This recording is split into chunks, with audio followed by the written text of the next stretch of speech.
Quería presentar a Luis Díez, que es uno de los responsables socios de Bain, más de 25 años ya en consultoría, con mucho recorrido en lo que es la industria financiera. Bueno, que nos va a contar un poco de qué viene, en qué estado está la industria. Así que, Luis, todo tuyo. Me parece que está apagado, a ver. Fíjate, ahí está. ¿Ahora mejor? Sí.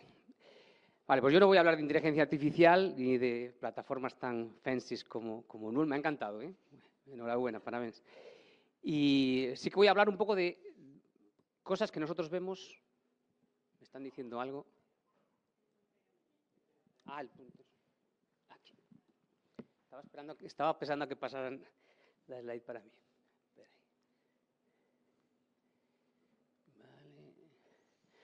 Vale, pues vamos a hablar, o quería contaros un poco, esa que decía Rubén, ¿no? Pues un poco la experiencia real de no tanto la inteligencia artificial o esas plataformas maravillosas que algunos clientes como Banco Falabella pues consiguen utilizar, sino pues experiencias reales en el mundo de los bancos, fundamentalmente, del sector financiero, en procesos de modernización.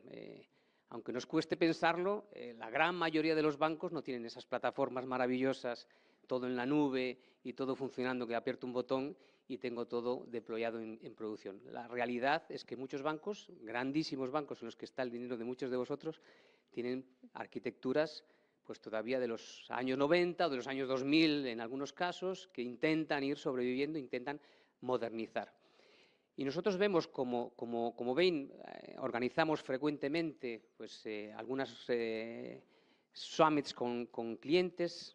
Hacemos uno específicamente con 12 de los mayores bancos del mundo en Londres todos los años. Tenemos de aquí a poco. Y vemos un poco esos patrones. Ellos comparten información, comparten experiencias. Es un encuentro bastante cerrado. Y nosotros hemos visto esos tres arquetipos, esos tres patrones en esos bancos, en los bancos que nosotros atendemos habitualmente, ¿no? Por un lado vemos los grandes bancos, que algunos de esos son monopaís o que trabajan en pocas geografías y que entonces concentran mucho su clientela. En esos grandes bancos, pues eso, más de 50 millones de clientes, bancos que han tenido una trayectoria de éxito en algunos grandes países, pues Brasil, México, Estados Unidos, Alemania.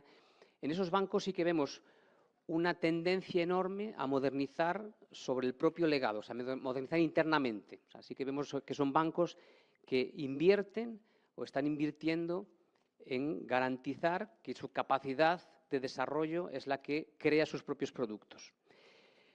Después existen otros grandes bancos, también globales, en muchos casos, que trabajan o que operan en decenas de países, que han crecido probablemente por absorción y compra inorgánica de muchos otros bancos locales, y ahí su problema es otro. Aquí, en el primer tipo que veíamos, normalmente tienen pocas plataformas, aunque sean viejas, aunque sean legados y que tienen que modernizar. En ese caso tienen pues a veces 15, 20 cores diferentes arquitecturas, algunos son premise, algunos en países pequeños ya fueron a la nube. Entonces ahí el problema viene mucho más por intentar estandarizar, intentar crear modelos de operación en el que yo consiga capturar algunas de las capacidades y hacerlas globales, conseguir una eficiencia mejor, pero el problema es más priorizar, el problema es por dónde empiezo a atacar el problema, más que pensar en modernizar una gran plataforma, como es el caso de esos países, de esos bancos monopaís. Y por último vemos los pequeños, pues algunos bancos que están haciendo, algunos bancos a veces de compañías de retail que están invirtiendo mucho en servicios financieros para sus clientes, y que esos sí que normalmente no construyen una capacidad tan fuerte para desarrollar sus propios sistemas, y son los que más apuestan en sus procesos de modernización por apoyarse en productos de mercado. Ahí, pues, tanto los Temenos o algunos de los otros productos más tradicionales, como pues, el Thought Machine o cualquiera Mambu, cualquiera de los cores nuevos ya nativos de nube que hay en el mercado. Pero si vemos un poco esos arquetipos, digo porque a veces cuando pensamos en modernización en el sector bancario, enseguida pensamos en un core simple, en la nube. No es la realidad que, digamos, todavía permea o que todavía se mantiene dentro del mercado, por lo menos que nosotros vemos. Y hablando con esos grandes bancos, que nosotros a veces pues, tenemos esa oportunidad de conversar, ellos tienen algunas premisas o algunos puntos de éxito que les parecen más relevantes, ¿no? Y yo quería destacar sobre todo el primero, ¿no? O sea, habéis visto que no estoy hablando de technology modernization, estoy hablando de banking modernization. Es un proceso que si comienza por una pretendida renovación tecnológica, en nuestra opinión está condenado al fracaso o por lo menos no va a alcanzar las expectativas del cliente. Nosotros hablamos de banking modernization porque es normalmente el negocio el primero que tiene que empezar a modernizarse. Y ahí es cuando empiezan las decisiones duras, ¿no? O sea, nosotros vemos clientes que han tenido éxito en una modernización bancaria que empiezan a tomar decisiones duras en el sentido de simplificación. Teníamos un cliente en Estados Unidos que tenía más de 80 productos relacionados con cartón, o sea, con tarjeta de crédito. Lo primero que hicieron antes de estar pensando si voy a un core en nube o si voy a un core de qué tipo, es decir, no tiene sentido, necesito simplificar el portfolio de productos que estoy llevando al mercado. ¿Cuáles son los productos diferenciales? ¿Cuáles son los productos que me van a hacer mover la aguja realmente? Una vez que ellos simplificaron, ahí fue mucho más fácil hacer una modernización tecnológica. Pero es la modernización tecnológica la que llega después. A veces no es una simplificación del negocio en productos, a veces en procesos. Todos conocemos bancos mucho más rígidos en procesos y que no consiguen hacer una modernización de tecnología porque lo único que hacen es cambiar la tecnología que usan para unos procesos que están absolutamente obsoletos, que dependen todavía pues, de muchas aprobaciones humanas, etcétera. Entonces, nosotros insistimos mucho siempre, y por eso quería destacar ese punto, porque ellos mismos lo comentan, los bancos que han tenido éxito, como un punto crucial en sus procesos de modernización, ¿no?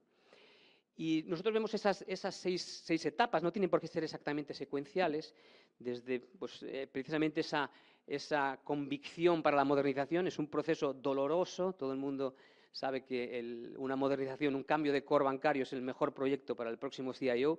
Nadie va a tener esa capacidad solo los que están ya a punto de jubilarse y dicen ahora sí que lo dejo todo, ¿no? Pero es un proceso muy doloroso y tiene que existir una convicción enorme desde el CEO al consejo, a toda la organización, de que es un proceso en el que se van a dejar probablemente pues eso, mucho pelo blanco, ¿no? Decisiones duras también, como el construir o comprar. Decíamos eso, parece que es evidente todo el mundo hoy irnos a un core de mercado, pero no es lo que vemos nosotros en el mercado, por lo menos en ese tipo de grandes bancos que tienen una capacidad enorme para desarrollar. Y veremos que la escala, el tamaño importa en este caso. Después, una buena definición de la arquitectura futura, o sea, saber no el detalle, pero sí saber a qué arquitectura de referencia te estás moviendo, qué quieres en cuanto a tus productos, qué quieres en cuanto a las capacidades que tiene tu negocio hoy o las capacidades que quieres desarrollar con esa nueva arquitectura de sistemas. Decíamos antes, ¿no?, de la modernización y simplificación, punto clave, que consigamos tener un banco más moderno, más simple y después pensar en qué arquitectura de sistemas lo va a soportar. Después, toda la secuenciación, aquí entra toda la parte que ahí es donde está el demonio, ¿no?, de las migraciones, las famosas migraciones, que pensamos que una migración un proceso de transformación de core acaba cuando implementas el core. Ahí solo empiezan los problemas cuando empiezas a migrar. Ahí es donde realmente salen los CIOs en secuencia, ¿no? Y después, pues eso, ser muy bueno en la ejecución. Realmente una disciplina enorme, que no haya otros grandes procesos de transformación compitiendo con un proceso de modernización. Nosotros siempre recomendamos que exista un foco y una intencionalidad enorme en esos procesos que son realmente desgastantes, ¿no? Y comenzando pues un poco de algunas reflexiones, no quería traer una secuencia completa, pero sí algunas reflexiones sobre ese famoso build or buy.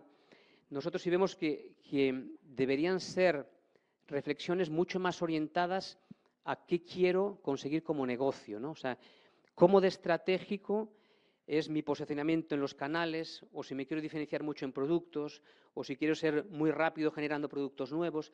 Esas decisiones en el negocio, de en qué quiero diferenciarme, pueden definir mi decisión final de querer construir y personalizar absurdamente o no. Digo, oye, pues mis capacidades quiero dedicarlas a otros temas que son muy importantes para mi negocio, no tanto a definir los procesos de cómo se almacenan cuentas o movimientos, transacciones en cuentas bancarias, y en ese caso podemos irnos a un buy en el cual pues, yo aprovecho capacidades state of the art del mercado, compro procesos que a veces yo estoy montando una compañía y no sé cómo se operan algunos de los procesos de una compañía financiera y compro ese knowledge, compro unos procesos que ya vienen implementados, compro capacidad externa también a veces para desarrollar. Entonces, la decisión no tiene que ver con la tecnología, en nuestra opinión no tiene que ver con el costo y tiene mucho más que ver con cuánto yo quiero personalizar, qué procesos, y si esos procesos que quiero personalizar muchos son del core, probablemente lo construiré, o cuánto yo quiero personalizar otro tipo de elementos de mi negocio, en cuyo caso pues, es posible que me pueda permitir tener un core estándar que funciona bien, que tiene esas mejores prácticas del mercado, y yo dedico mi capacidad de mi equipo pues, a diferenciarme en otros aspectos, ¿no? Son, como digo, reflexiones que tienen más que ver con el negocio que con la tecnología.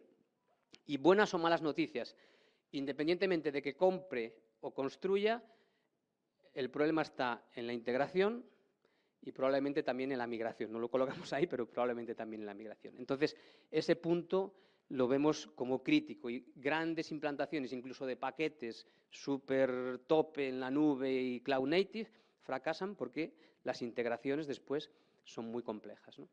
También no hay una respuesta universal, ¿no?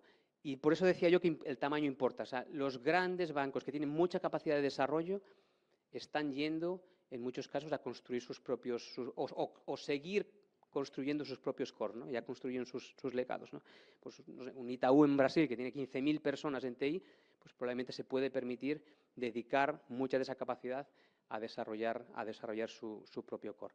Y después, no es una decisión única y monolítica. O sea, también vemos que en muchos casos, dependiendo de las capacidades de negocio, hay bancos que están desarrollando una parte de sus procesos core y, por ejemplo, pues, riesgo de crédito o payments están incorporando, o sea, pueden hacer un mix entre lo que son desarrollos internos con incorporar capacidades para alguna de esas áreas concretas que pueden apoyarse en productos de mercado, ¿no? Entonces, no es una decisión única, es decir, construyo todo o compro todo, ¿no? Vemos que también ese mix funciona para algunas capacidades.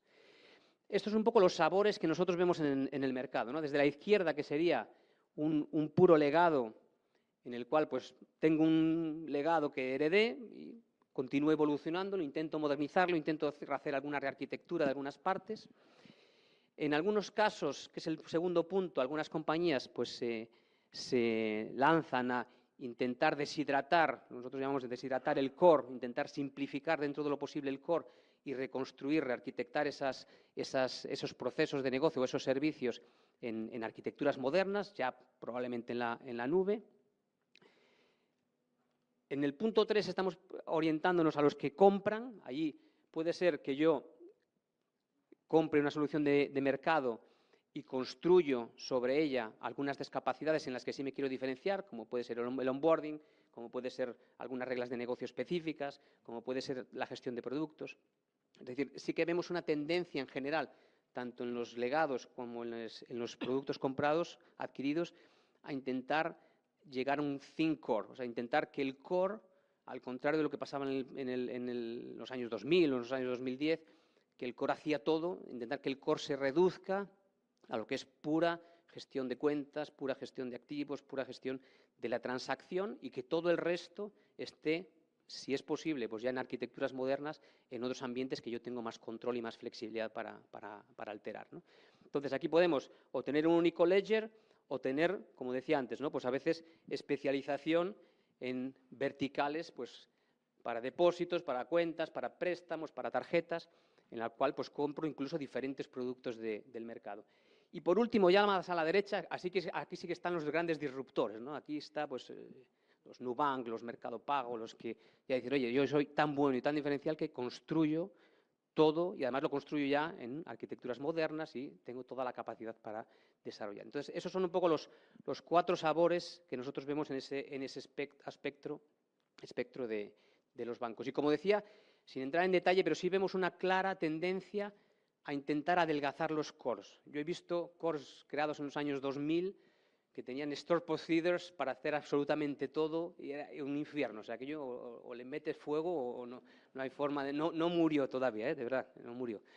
Entonces, eso ya no es una tendencia. O sea, claramente, hoy en día intentan las arquitecturas, por lo menos, aproximarse a un diseño similar a este, ¿no? O sea, tener un core muy simple en el que tengo pues, toda la parte más transaccional y donde residen mis productos, está todo el ledger, hago toda la gestión de cuentas ahí, una parte de capacidades de negocio asociadas a ese negocio financiero, a veces pues, con pagos, con tarjetas, con toda la parte de préstamos, toda la parte de gestión de cash para empresas, etcétera.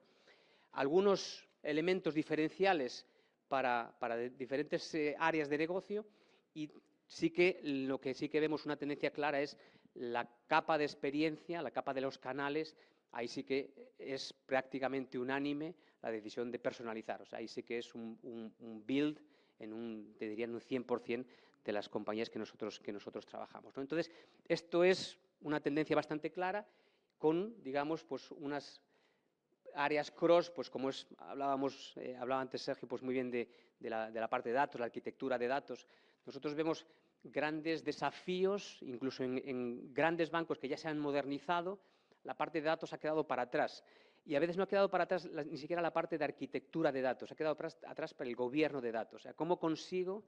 Y esto hablo de un ejemplo concreto, de un gran banco regional que está en un proceso de modernización extraordinario, ejemplar, en mi opinión, y que no consigue que se cambie la cultura de democratizar datos. O sea, cómo yo dedico esfuerzo de mis equipos, ya trabajo en Ágil, ya tengo una arquitectura de datos extraordinaria, tengo data mesh, ya estoy consiguiendo que tengo una herramienta para gobierno de datos, pero no consigo que las personas dediquen esfuerzo a publicar sus datos, a dejar los datos a disposición de todas las áreas, ¿no? Entonces, esa parte de arquitectura de datos, sin eso no funciona el core, sin eso no funciona la GenAI que nosotros hemos visto en las primeras etapas, la vemos como un punto crítico, ¿no? Y estas son algunas de las decisiones que decíamos que van a tener que tomar las compañías para hacer una modernización, ¿no? de ese banco, ¿no? En primer lugar, esas decisiones de plataforma, ¿no? Pues si voy a un core más simple, si voy a un core más complicado, cuánta lógica de negocio quiero incorporar al core para que sea eficiente, pero después voy a tener un problema en el futuro para mantenerlo. Todos los temas pues eso, de diferenciación. Toda la parte que decíamos antes de la importancia de definir bien mi arquitectura futura, tanto mi arquitectura de negocio, y es importante. Estábamos hablando que esto es un proceso de transformación, de modernización del banco, no de la tecnología del banco. Entonces, ¿qué capacidades nuevas quiero adquirir y cuál es el mapa de capacidades nuevas al que quiero llegar y que después el core o la plataforma o la arquitectura de sistemas me va a ayudar a montar, ¿no? Toda la parte de arquitectura de la plataforma, la propia arquitectura de datos que mencionábamos ahora, la arquitectura de integración crítica para que tengamos una transmisión fluida y un intercambio claro de datos entre los diferentes sistemas. O sea, todo eso es súper importante, tener una foto clara de cuál es la arquitectura de llegada, ¿no? Tener claros los diferenciadores estratégicos en los que quiero invertir de verdad la capacidad de la compañía, quiero ser excelente en la journey del cliente, quiero ser excelente en la simplificación de los procesos, quiero ser excelente en costo, en qué quiero diferenciarme, ¿no? La gestión de los productos y después el cuarto punto lo vemos como uno de los elementos también que nos trae la vida real, ¿no? O sea, pensamos que el proyecto, que la iniciativa se acaba cuando hemos escogido ya un core maravilloso, hemos gastado una fortuna, ya tenemos un plan de arquitectura maravilloso, pero por un lado voy a tener que migrar los datos, probablemente, súper doloroso, súper sufrido, y por otro, probablemente es un proceso que me va a llevar entre 3, 5 o en algunos cores algunos años más, ¿no? Y durante ese tiempo los productos, los clientes, el ledger va a tener que convivir en varias plataformas probablemente, ¿no? Entonces esa estrategia de abstracción y esa estrategia de migración nosotros la vemos como crítica. Eso sí que es doloroso y eso sí que es algo a revisar con muchísimo cuidado y definir con mucho cuidado, ¿no? Estamos un poco justos de tiempo, voy a pasar rápido por aquí, pero sí que veis aquí a la derecha, o sea, esas son ejemplos de capacidades que nosotros hoy no vemos a las compañías, a los bancos, incorporando en el core. O sea, toda la parte pues, de apertura, originación de crédito, toda la parte de gestión de riesgos. O sea, hay muchas capacidades que en los cores legados están incorporadas, a veces desarrollando sobre un core de mercado o a veces con un legado puro que fue desarrollado in-house. Nosotros hoy vemos eso, que en esa filosofía, pues un poco más de think core, los bancos están yendo cada vez más a dejar fuera del core lo que no es específicamente pues, del ledger o de los definición de productos, ¿no? Aquí solo reforzando lo que decíamos, ¿no? Pues una capa o un layer de experiencia de cliente, que ahí sí que las compañías están invirtiendo muchísimo, o sea, tener un omnichannel real, tener mucha capacidad de flexibilizar el journey de cada uno de los clientes. Ahí sí que vemos que existe una personalización, eso decía, 100%. Algunos servicios que están sobre el core, a veces eso de originación de crédito o de onboarding, de apertura de cuentas, etcétera. Ese think core que tiene lo mínimo imprescindible para tener todo el ledger y toda la gestión de transacciones. Algunas extensiones del core que dependen también de los servicios que el banco está prestando, pues de tarjetas, de préstamos, de gestión de riesgos, etcétera. Y algunos servicios que no son tan específicos de una área y que son más cross, que pueden ser utilizados por diversas áreas. Hablábamos antes de la abstracción, o sea, cómo consigo que varios cores sobrevivan y se relacionen durante a veces varios años, ¿no? Mientras uno va muriendo y otro va llegando, ¿no? Nosotros vemos algunas arquitecturas y algunas soluciones que algunos clientes están adoptando, que lo que intentan es aislar totalmente lo que son los canales, lo que son la interacción con el cliente, el customer journey, de lo que son pues, la complejidad de tener 3, 4, 2 cores, a veces uno on-premise y otro ya en la nube, a veces un cloud native y otro pues, en el COBOL de un mainframe de IBM. Pues nosotros lo que vemos son 3 elementos en esa capa de abstracción que son críticos. Por un lado, un conjunto de APIs que consigan comunicarse con el mundo externo y que aíslen totalmente de esa complejidad de los diferentes cores. Algunas reglas de negocio orquestadas también ahí encima de los cores que permitan, pues a veces balancear. Algunos de esos cores va a tener mucha lógica de negocio y otros poca, pues en esa filosofía del Think Core, pues que algunas reglas de negocio estén implementadas ahí y después algunos clientes pues tienen que hacer esos desarrollos que consiguen hacer esa adaptación cuando voy a hablar con un core o cuando voy a hablar con otro, dependiendo del segmento de cliente o dependiendo de una cuenta. Un cliente ya migró, pero migró algunas cuentas que tenía y otras no. Pues conseguir que esa adaptación sea realizada de la forma más smooth posible, ¿no? Entonces, esa capa que aísla el mundo más vistoso, más visual, más bonito de esa caja negra, pues aún que son algunos de esos cores, pues nosotros vemos que esas arquitecturas aportan esa movilidad. Esto es un ejemplo real de un diseño de una migración, o sea, una vez que habíamos definido ya esa convivencia. Esto es de un banco, de un retailer mexicano, un banco enorme, tenía más de 30 millones de clientes y teníamos que sustituir un core del año 2005 por un core pues en la nube, moderno, etcétera. Entonces definimos pues eso, cómo va a ser esa deshidratación, cómo consigo ir extrayendo algunas de las funcionalidades que no son críticas que estén en el core y las paso, pues aquí en este caso, a una arquitectura de microservicios, empezar a conectar esos microservicios ya con los canales y poco a poco ir haciendo esa migración, ir deshidratando dentro de lo posible cuentas nuevas, clientes nuevos, productos nuevos que son creados ya en el core nuevo, ir haciendo cada vez menos dependencia del core antiguo y conseguir, pues al final, en este caso, en 3 a 5 años que definimos el plan, pues llegar a tener un core ya como ellos esperaban, un core moderno en la nube y totalmente implementado. Ejemplo real, ¿eh? Y estos son algunos takeaways, temas importantes que creo que hemos tocado durante la conversación, ¿no? Definir muy bien el alcance del core, o sea, qué quiero que esté en el core, y nuestra opinión o la tendencia que nosotros vemos es que exista lo mínimo posible en ese Think Core. ¿Cómo creo esa capa de abstracción? O sea, ¿cómo aíslo al resto del banco de todo ese proceso en el cual pues, voy a tener varios cores soportando mi negocio? Es un punto clave la arquitectura de integración, o sea, cómo consigo que el nuevo core converse pues, con el CRM, con los canales, con el sistema de riesgo, con el sistema de pagos, etcétera.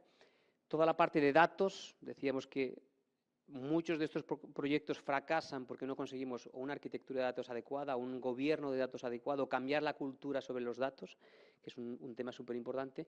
Y después, pues también aprovechar las capacidades de la nube y también hasta qué punto las quiero aprovechar, ¿no? O sea, aquí hay un debate que no he encontrado la solución y creo que ninguno de los grandes bancos la ha encontrado sobre el monocloud, si voy y me hago un grandísimo lock-in con Amazon Web Services o con Azure o con Google y me caso por los próximos 15 años, o si hago una arquitectura que aprovecha menos las capacidades, con lo cual voy a perder performance, voy a perder capacidades para tener una posibilidad de algún día salir de esa nube. O sea, es un debate que no está resuelto, por lo menos nosotros no lo hemos visto resuelto, ¿no? Entonces, ¿cómo aprovecho las capacidades? De momento, los he conocido hoy. O sea, ¿cómo aprovecho las capacidades de los diferentes proveedores de la nube sin generar un lock-in y generando pues, una enorme eficiencia, ¿no? Entonces, un poco esos takeaways. Es un proceso complejo, insisto, que un proceso que tiene que estar liderado por el negocio y que tiene que tener una planificación pues, bastante definida antes de lanzarse, porque es un proceso muy, muy sufrido, muy sufrido. Era eso. Muchas gracias. Muchas gracias, Luis.